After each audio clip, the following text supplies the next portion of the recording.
Désormais, retrouvez les journalistes patriotes Joffer Mikwete Awa na Canal Info News Télévision. Canal Info News Télévision, chien Niamayele ou MPSR information en temps réel. Bon s'abonner à Canal Info News Télévision. Information sportive.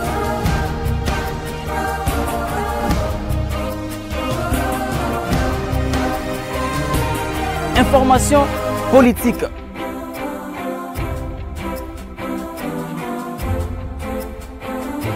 Information culturelle, information religieuse.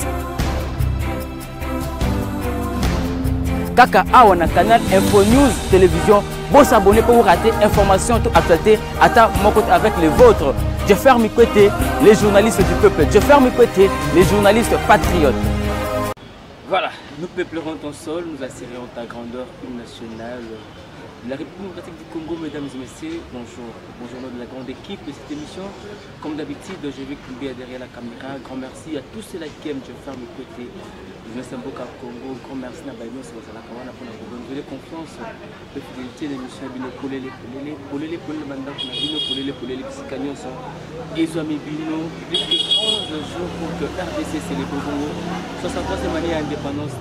Est-ce qu'il est important, il est question pour célébrer, pour continuer à fêter toujours l'indépendance pendant que le Congo est à où est allé, qui nous les loyaux, pour qu'on ait cette émission. La grande réunion tenue à Kinshasa, c'est principalement ici.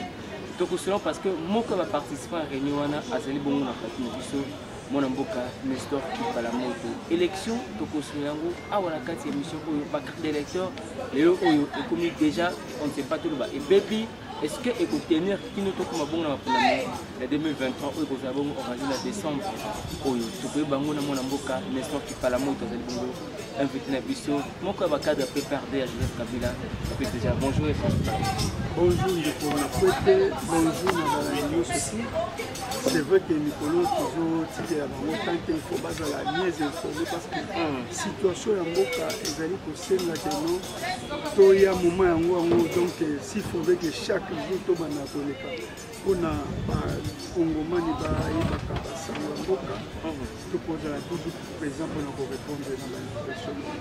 Voilà, merci beaucoup. Vous allez mon frère Bakad peut participer à la réunion et vous êtes aussi le matin à la est-ce que tout le monde contour il y a réunion de rencontre et ça oui, puis mon amboka Joseph Kabila Kabange on a message pour bengayer la passion du Congo parce que c'est ce qu'il est réellement.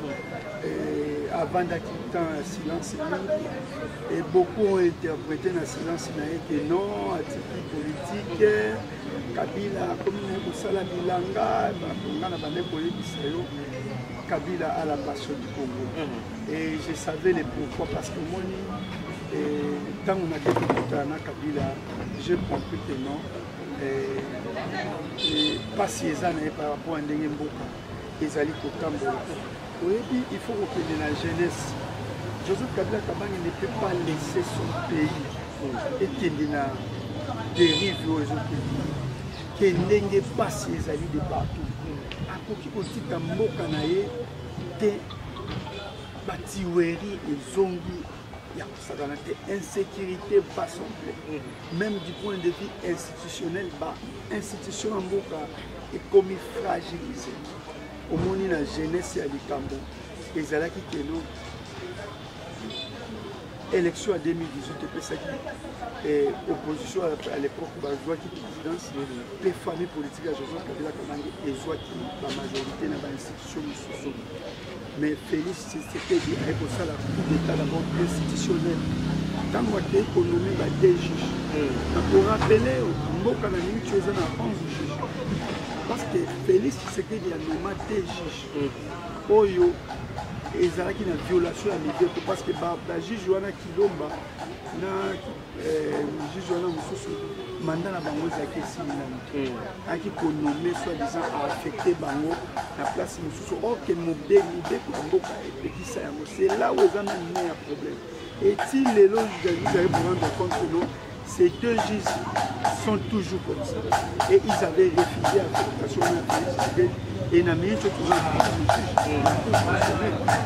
violation des tests. Vous savez de quelle manière Félix Tshisekedi a renversé la majorité dans la législature. Vous savez de quelle manière Tambouemamba est parti, Mabunda est parti, Iloukamba est parti. Oyebi de quelle manière. On a voulu faire voir aux Congolais que non, en disant que non, c'est ce qui était un sujet de blocage. Un sujet de blocage. C'est-à-dire, moyen vision, vision, moi chef de l'État, moyen Kokisama, et Zalakiti. En violation de la Constitution, Otobengango, et Zali, coup d'État institutionnel. Ce qui Joseph Kabila Kabanga, avec une passion et un bocati, il pouvait réagir rapidement. Maintenant, réagir tant qu'on pouvait réagir tout moment. Non, mais Ezali coup d'État institutionnel. Nous avons un coup d'État dans le pays africain. Il Félix Assali. Il a fait. Mais quand on dit coup d'État institutionnel, c'est que la loi interdit. Et nous, nous sommes censés, il y a garant, il y a bon fonctionnement, il y a pas institution. Quand vous violez ça, vous savez de quelle manière Kalou est parti. Mais sur le temps de l'article 158 de la Constitution, les présidents de la Constitution, normalement, il y a 300 ans. Mais il a fait moins de 2 ans. Et de quelle manière Kabila a été nommé. Donc, c'est-à-dire, pour Félix Tshisekedi, il faut bafouer la Constitution du pays à cause il y a humain, à cause donc il y a les ondes. Et pourtant, l'institution est comme faible. Au moins, il y a des autres comme départ. L'insécurité, nous, on a été d'abord forcés à côté des oppositions. C'est pour cela que Joseph Kabila nous rappelle encore que nous sommes dans la résistance. Et nous résistons contre quoi? Contre l'insécurité. Nous résistons contre quoi? Nous résistons contre la dictature. Les peuples congolais à côté de Magali, se supposons la dictature. Joseph Kabila Kabanga Tikaki Kounia. Joseph Kabila Kabanga Tikaki Droité. On a tiré au moins Bafoulou, on a Kinshasa, au Kino, on va continuer à terroriser. C'est pas tout. Toujours, il y a des journalistes qui Kinshasa. Passation parce que vous voyez où c'est avec Guété, avec Bolingo, Kimia, Talissa, c'est beaucoup de qualité. Joseph Kabila a dit qu'il est mon militaire, il a dit que non, Bakanga, combattre avec des personnes militaires pour des programmes, Bakanga, commune en Galien, ma plus de 6 mois. Ici, dans ce pays, dans la capitale. Dans le pays à état de droit. Aujourd'hui, même dans la zone, il y a des personnes qui sont partis à Jean Lycée. Au moins, on est fondé là-bas. L'insécurité, c'est des bateaux dans Makala, c'est-à-dire, nous devons résister contre toutes ces antivaleurs. Parce que ceux qui ont résisté, nous avons été opposés à la dictature. Mais nous avons eu le régime à Félix Tshisekedi. Nous avons eu surtout ceux qui ont voté la dictature, ceux qui ont voté la dictature. Nous avons eu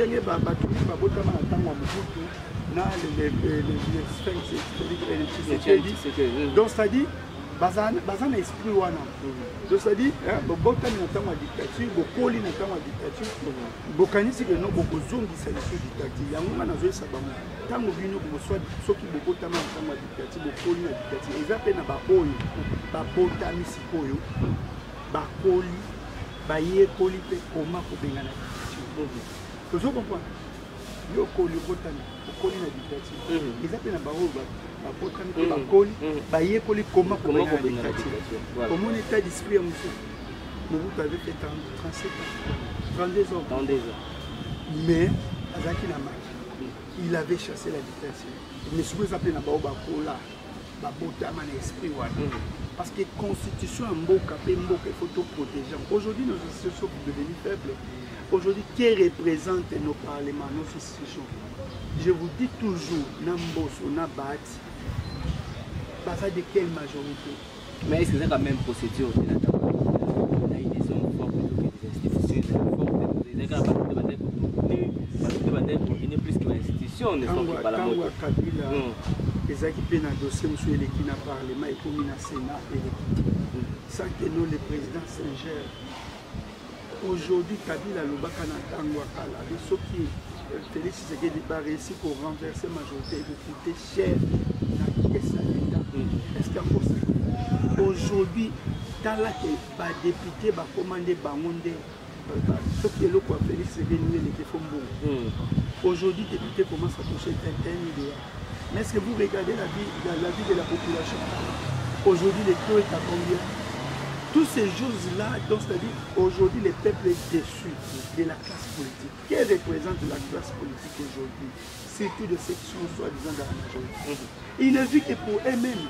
Et pendant que le peuple est coupé dans la misère, donc les alliés biloko oyo, biso ba congolais, il faut tous des concepts. Tokoki kozonga reçu na dictature de Juste comme là, promet de parler sur la survie de la République. De survie en un contexte. C'est que selon Joseph Kabila, il faut le comment il va pour ça. Le mot que j'ai dans la survie.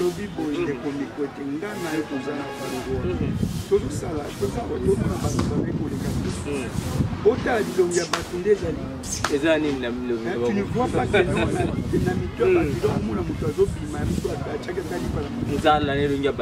vous imaginez ça?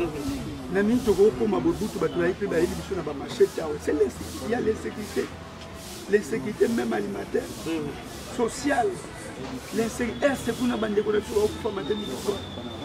ou c'est la même chose là, on est incapable même de sécuriser notre fleuve. Vous vous rendez compte de ça? Est-ce que Joseph Kabila a reconstruit ce pays? Joseph Kabila a réunifié, au moins il doit ça la passe, et puis à côté, pourquoi il doit parler? Parce qu'il a côté politique, continuer pour se développer. Mais est-ce que Kabila est crédible pour parler? Est-ce qu'il a cette crédibilité-là de parler aussi devant les Congolais? Qui lui a interdit de parler?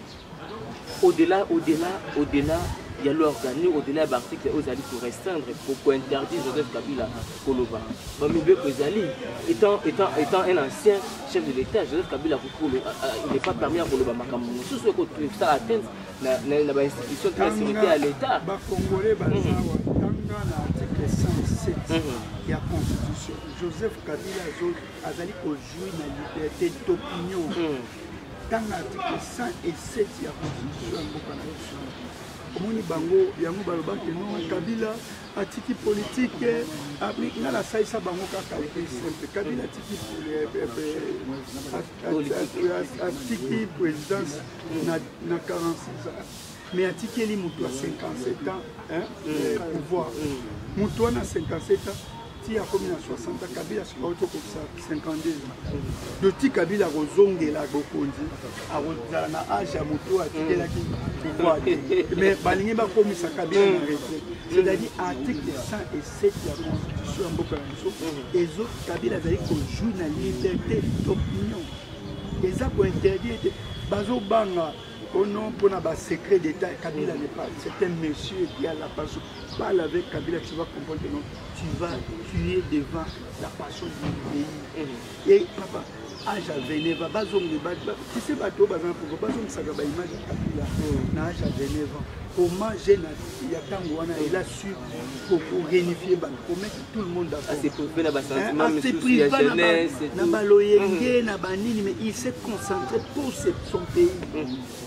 À 29 ans, Bemba na Bitumba, Bamoussa, Nyamouisse, Baoubewa, Banana, il réfléchissait beaucoup. Il ne parlait pas beaucoup. Il n'était pas blabla, il n'a pas voyagé beaucoup.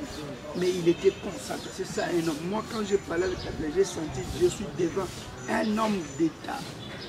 Je suis devant un gourou. Donc, Moutou Oyo, Azana Bouanya. Et j'ai beaucoup plaisir à lui encore, parce qu'il s'inspire à Naïe, et je le vois comme ça. Et c'est la meilleure. Mais d'autres politiciens, Babu a préféré qu'il silence à Kabila plutôt qu'il sorte ou tout ça là. Silence à Kabila, parce qu'on va demander à Kabila, tant que la sécurité est c'est la population qui demande à Kabila de parler. Yo ngano tozali papa Kabila obeta biso kara pona ni. Papa Kabila loba ta koloba. Mais si koyo bato ba mande ko profiter ko boma mboka na silence à Kabila, ba yoki Kabila va parler dans 2 semaines o akoloba ni. Tika sa c'est le peuple au hasard besoin na ye. Et puis Ndeko Mikwete na ye bisaka yo, il y a un seul politicien un seul politique qui peut réunifier encore le Congo, qui peut mettre tout le monde d'accord. Na minute sur Félix, c'est que des politiciens mon côté, Azan a confiance na yé. Politiciens mon côté. Confiance déjà Kabila. Na minute sur. Congolais va aussi. Au moins pas Kabila. Au moins des abus. Congolais va dire pour la confiance à Kabila. Ah. Kabila a salé. Congolais ou membre FCC, membre PPRD, tout Congolais ou. Congolais Congolais batikala jamais kolongola confiance na Kabila. Ça c'est pas pour rien baper ça de majorité na ba institution. C'est pas pour un temps oiseau les canaba pour babela. Mais tant monsieur par curiosité, babela qui par curiosité, le va monsieur on a facilité par au moins à approcher par Kabila peut-être par curiosité. Et bélia ba politique atala est-ce que au moins na bango o ba sala boata ba les canamo mutu le wata tel azo les canaba kotala ina ndenge Kabila, c'est la passion. Et puis, il y a des politiciens qui ont réfléchi. Mais c'est pareil. C'est pareil pour la Kabila. Si on a un Kalana, au moins, l'image des Andéens, même nombre de Andéens, n'est-ce pas qu'il faut la montrer. Azad, c'est agenda est primaire. Parce que aux autres, nous avons des détails. Les primaires. Attends dans 2 semaines, pour exploser les sous-sous. D'abord, Joseph Kabila primaire, parce que dans 2 semaines, il va parler. Il va résumer Makamu Oyo, Okoyo Kango, et puis pour comprendre que non, les pays ont besoin que les Joseph Kabila pour les hommes de la valeur. Papa, allez-y, parle avec Kabila qui va. Sambela que jour on a à Roloba, vous allez comprendre que non. Ça, c'est un message que le Congo a besoin. On peut comprendre que les loyaux, après ton recul, les Kabila ont compris que ni il fallait que ça, ni il fallait que le Congolais alors. Et ça, bon côté. Joseph Kabila, ce n'est pas un monsieur qui agit dans la humaine, agit sakani na pression. C'est un monsieur qui donne le temps au temps. Vous avez voulu la majorité, prenez. Vous avez voulu quoi que ce soit, prenez. Mais c'est la population qui a constaté que non, on a été roulé. Aujourd'hui, ce n'est pas pour rien que je vous ai dit que la classe politique congolaise aujourd'hui a dessus les Congolais.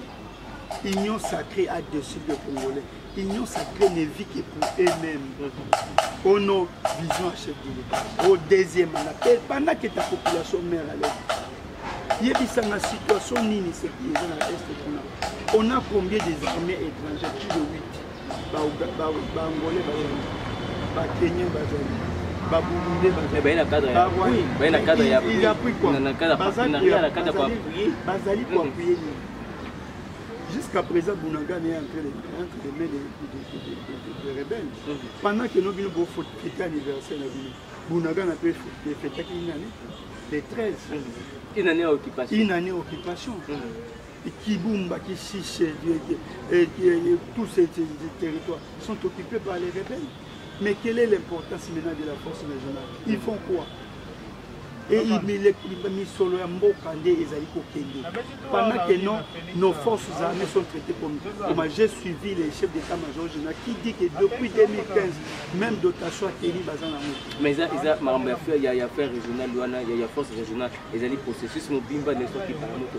Guerre Oyerumbeli, on a connu un ancien soldat, un soldat à la tête du pays, Joseph Kabila. Joseph Kabila a défait le M23. Notre armée a défait le M23 depuis 2013. Et comment cette histoire va refuger plus de 10 ans après? Parce que Kabila a été président en 2019, mais ils étaient de fait depuis 2013. Et Félix avait même reconnu. Même Arsenal n'est acquis ravi. Mais quand vous les logez pendant 14 mois ici au Front de l'État, parce qu'à l'époque, là, pendant que vous étiez dans l'opposition, il y avait des agendas cachés. Que nous, Kabila va faire les forcings pour s'éterniser au pouvoir, afin qu'il va s'aller la révélation évidemment. Mais moi, Azaki n'a pas d'intention. Maintenant, vous les logez pendant 14 mois ici, au frais de l'État. Vous signez des accords avec Boyo Kanité, voilà, ils vont aller, on va les faciliter. C'est plus d'une année déjà. Quand vous faites ce qui est dans le force régionale, et vous côté réplique impitoyable. C'est-à-dire, vous acceptez que non, Mboka était comme et Kapwana. Et croyez-vous que nous, Kabila Azwaki et vos jeunesse à Tiango en jeu pour la réunification en Mboka. Et il va continuer à garder silence à ce sujet. Mais ce n'est pas le chef d'état-major général, Christian Chiwawaki, tournons à la phase défensive, au côté offensive. Ce qui veut dire que maintenant la guerre, la RDC engagée officiellement par la guerre. On a mis quel moyen à Chiwe? Vous vous rendez compte que Chiwe Azolela, Bazozwa, Soda, Baotinda, Baona, Bakare Minier. Banani on bazo tchambatinda basoda oh il faut ba servir mboka batinda bango ba konne kutengela na bakari minye ba komi ba affairiste et ça régime manage. Mais le chef d'état-major général a été clair et il est allé même plus loin pour dire que non les politiques arrêtez de compter dans barana beaucoup de ça on a et ils ne sont pas politiques. Vous voyez un peu ça. Et quand il dit depuis 2015 il n'y a pas de dotation à Bateni, vous trouvez ça normal? Pendant que nous on détourne l'argent de l'État matin, midi, soir. Et les militaires qui doivent être au fond, ils n'ont pas de motivation. Vous trouvez ça normal? Où est le budget soi-disant de 1 milliard qu'on a mis à la disposition de la défense de l'armée? C'est où? Parce que même la dotation il n'y a pas de papa, nous pouvons être Mboka, Félix Sekeda, Mboka, de quelle manière elle a fait adhérer les grands pouvoirs Nana IAC. Les dossiers n'ont même pas passé au Parlement, et même pas passé dans le Sénat. Maintenant, ça devient un problème. Partir Bangi Kolkelete, comme il faut renouveler la mandat. Et d'ici, il faut que la SADC, malgré tout, parce qu'il y a parce qu'il y a des contrats que Félix Sekeda a signés partout. Mais pourquoi Félix Sekeda, commandant suprême, ne se prononce plus concernant la situation de l'Est? État de siège, combien d'années ça résout quel problème? Pourriez-vous aller aux élections pendant que nous les autres sont en train de souffrir? État de siège. Mais c'est pas trop démonté, étant aussi état de siège, bon, on a résulté comme la baguette magique pendant que guerre et vous au mandat Félix Sekeda dans 5 ans, ça date même depuis 20 ans. Il a trouvé les pays dans l'unité nationale. Il a trouvé les pays tout entier. Il n'y avait pas un kilomètre union surtout il y a beaucoup de choses. Et vous voulez le kilomètre combien va céder? Non mais je vous cite Kibumba, je vous cite Kibumba, je vous cite tous ces parties-là où il y a Sisikuna, Bitumba, Ituri, Bitumba. Vous trouvez ça normal? Est-ce que mon thème, pendant que Bandeko Balé Koukoufa, au deuxième mandat, est-ce qu'on est où? Comment régime les olongs la bâtiment lui-même Félix Sekeda n'a pas l'attitude à payer il a été agressé. Il faut qu'à ça rende. Non, même n'a pas ça comme exemple Zelensky, il est au four et au moulin. Pourquoi je vous dis que lui-même Félix ne communique plus dans ma ramozo sans l'habitude? Peut-être que silence, ça peut aussi partir de la stratégie de guerre. Au lieu de communiquer parce qu'il y a des infiltrés entre guillemets. Tant mais garder silence et puis.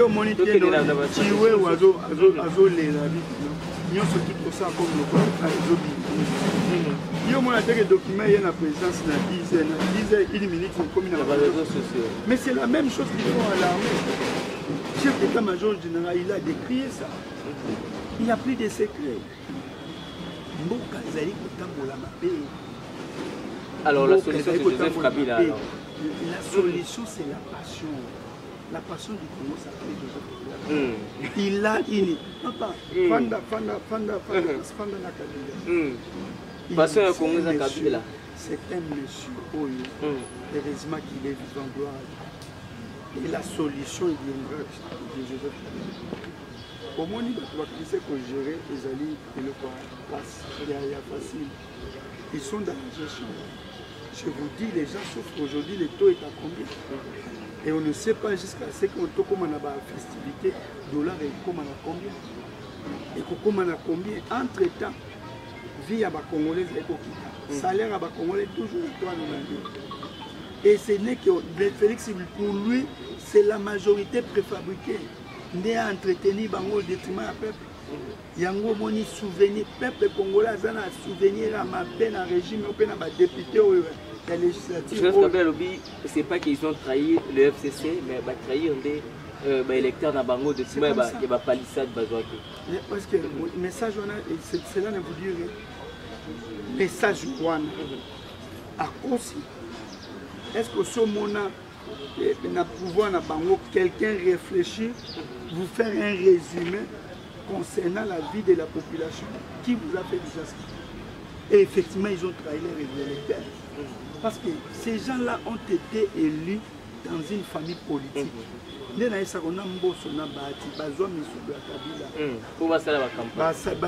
d'abord dépôt candidature. Après dépôt candidature, campagne. Après Wana Bazaki publié dans la famille politique qui est le FCC.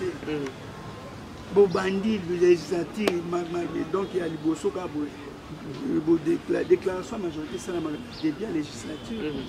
C'est ce qui a été fait.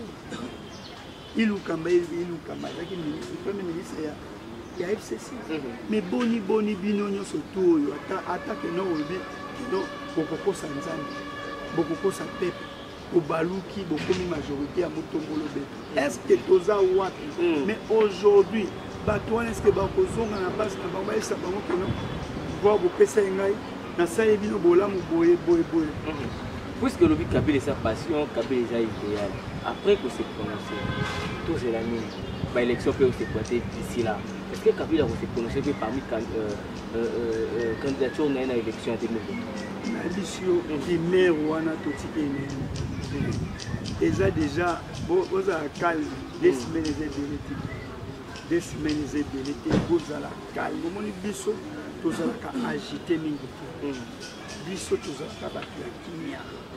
Na kimia nde ba réfléchir na kimia nde pasalaka makambo ya malanga soko zo sa mukalma kamuna ba email esimba ka moni mboka zo tambola na ba email mboka zo tambola na ba sensationnel mboka zo tambola na lanya la muki okomo kulele muto il faut ko lingele mboka tambola mboka tambola na passion mboka tambola na bwana le régime a fait ce qu'il dit. Naklan a été décevant. Mais trop c'est trop que le tia. Trop qu'il est la mapona. Mais trop qu'il est la mapona. Kadima c'est le frère. Mais quand Kadima peut s'il nous va carte d'électeur, ceux qui le Kabila s'est prononcé que à aucun dépôt dans l'élection pour la reprise ça a été pour la servir il y a une nation.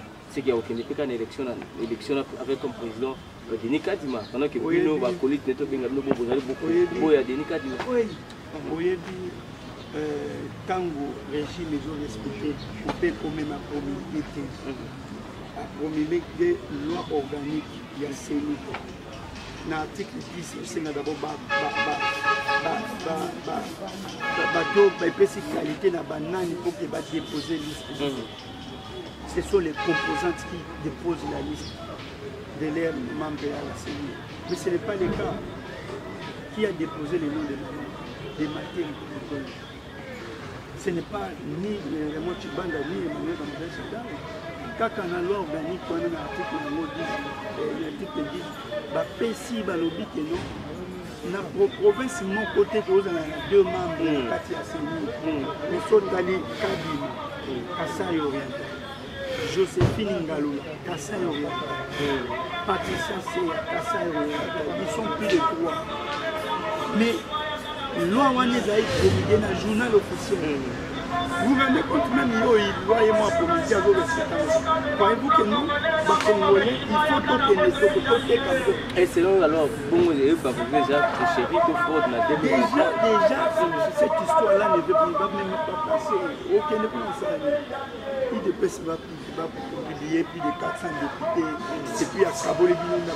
Ça, ce n'est pas ça le Congo. Mais bon, Joseph Kabila a organisé l'élection en 2018. Vu que bilan naïf, il peut avoir les acteurs négatifs. Mais a perdu quand même l'élection. Mais on va que notre bilan Félix juste qu'il est négatif. Mais laissez quand même la chance d'organiser l'élection. Peut-être qu'à faire face à notre bilan naïf par Congolais, je vois avoir perdu. La bande de son dauphin n'a pas réussi. Donc on n'a pas gagné les élections présidentielles, on n'a pas gagné, la famille politique de Joseph Kabila n'a pas gagné les élections présidentielles, mais elle a eu la majorité dans les autres institutions, les autres parlements, Sénat, et ainsi de suite. Ça c'est la question à l'objet. Mais au moins, tokoki kokende na makonami oyo ezali déjà triqué en amont. Nous sommes un candidat président à CENI, président de la République a contacté Kadima. Oh non, c'était l'espère. Oh non, c'est danger. Mais quand la Babylone a fait ça, il y a un électeur, il met ça au lac, Congolais, il écrit les arts. Oh, le vice-président, oh non, il là Congolais, voilà, il a prouvé la face du monde. Non, allez-y comprendre. Et il prend déjà, il débloche déjà, il impose son frère. Il va à la cour constitutionnelle, il prend Kalouba, il fait partie, il prend Moukamouleta. Donc c'est comme ça que les institutions fonctionnent. Donc il marche avec les institutions en prochaine. Voilà. Et puis au moins, Autrichien, il fait la d'abord, Autrichien n'a pas cadre. Parce que tous ceux qui sont en train de faire peuple, on a vu les gens qui ils continuent à faire enrôler les gens sur base de tout ça dit. Donc déjà irrégularité, c'est donc il faut une scénique consensuelle. Il faut une scénique consensuelle. Pour constitutionnel et politique et pour ta politique. Ils sont aux alliés au moins que nos candidats à l'opposition à Zui. Mais pour constitutionnel et confiner, mais ce n'est pas avec une décoration. Il n'y va pas les faire. Il ne va pas les faire. Au cas où l'opposition les alliés ils ont voulu exclure. Ils ont voulu tourner les dos. Donc ils ont tourné les dos dans la réalité, dans la valeur. Et en croyant que nous ils vont rattraper Bango. Ils ont rattrapé Bango. Ils ne vont pas, on ne va pas partir. Les Fayou, les autres se sont fait enrôler, mais aujourd'hui, ils parlent pour rejoindre les gens. Partout, Mamatata, tout ça, pour rejoindre les c'est nous à la tête. Mais bon, c'est pas rappelé, que bon, quand on a l'élection, il devait participer à répéter, mais l'élection, ça les marche quand même. Oh, il y a des personnes qui ont des gens qui c'est un monsieur, papa, il faut avoir la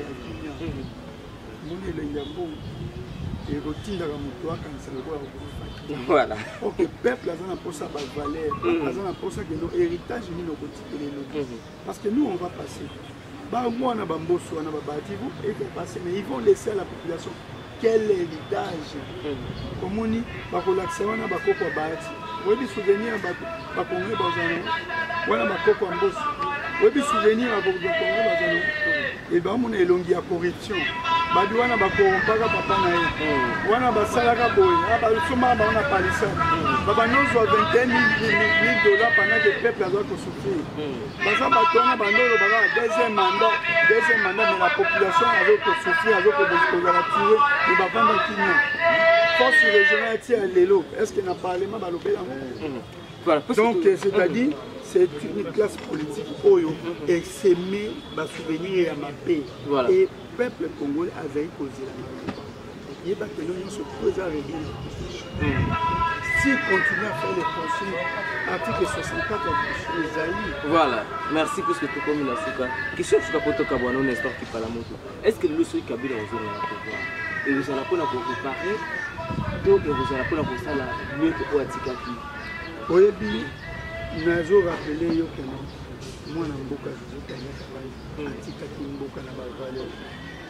Atika ramena biso routière, atika biso ba transport, atika biso ba Congo et atiki biso ba.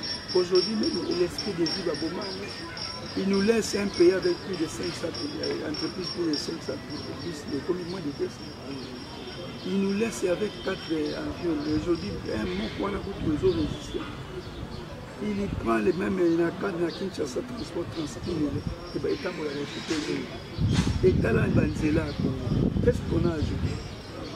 Dans la vie à Congo, dégradation sur dégradation. L'insécurité, ce qui nous a laissé tous ces milices, toutes ces histoires que nous sommes en train de vivre maintenant. C'est-à-dire, Ezali passe parce que pour lui, le pays devait progresser. Mais au lieu de nous qu'il y ait des est-ce qu'il doit rester silencieux? Non. Et ce qui a causé, c'est pour améliorer, d'abord pour Bongissa, pour remettre ordre. L'institution faut valeur il faut que Bengana Banguna surtout créer des publicités. Bazali ko tia insécurité na mboka na biso. Il faut que Bengana Bango. Et pour nous Bengana Bango, ça demande un état d'esprit. Donc vous avez c'est l'état d'esprit. C'est l'état d'esprit. Voilà. Merci beaucoup, merci pour la disponibilité. Je ne sais pas, il y a un message, un dernier message pour tout le monde. Le message est que nous, Congolais, posez l'adresse. Il y a moins de choses Oyo, à cause de dans les 2 semaines qui suivent. Donc, et entre-temps, nous sommes dans la résistance. La résistance que nous sommes en train de faire, c'est dans le valeur, dans la discipline qui nous a appelés. Ce n'est pas une résistance qui nous appelle à aller détruire les biens de l'État, aller faire ça. C'est dans la discipline. Et nous résistons contre quoi? Contre la dictature pointille, le tribalisme. Nous résistons contre l'insécurité dans notre pays. Insécurité, il y a d'autres politiques, même il y a l'insécurité alimentaire. Nous devons résister. Nous ne pouvons plus causer à la dictature. Et que on peut organiser la dictature. On a joué Sabango Mikolo. Ce qui vient de la dictature. Voilà, merci beaucoup, c'était la nation qui parlait de nous. Merci, nous vous avez appelé pour notre émission. Nous remercions Javier Kimbi encore et toujours. Nous remercions l'Union sur les travaux de faire une côté de sa mouka pour Ukraine et Baka. Tout le monde qui a parti politique, tout le monde qui a autorité morale parce que autorité morale, parti politique, l'obligé pour les classes, Jitunga, Écolo, Mabélé et Rotikalaka, c'est qu'on a ses cours. D'ici là, portez-vous très bien. Demain prochainement, même plaisir, même ambiance. Merci et bye bye. Désormais, retrouvez les journalistes patriotes Joffer Mikwete Awa na Canal Info News Télévision. Canal Info News Télévision, chien Niamaye, le OMP sur information en temps réel. Bon s'abonner na Canal Info News Télévision. Information sportive.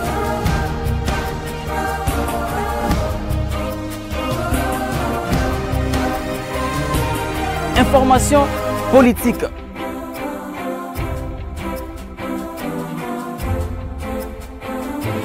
Information culturelle, information religieuse. Kaka Awa na Canal Info News Télévision. Bon s'abonner pour vous rater information toute actualité. Attends mon côté avec les vôtres. Je ferme Mikwete, les journalistes du peuple. Je ferme Mikwete, les journalistes patriotes.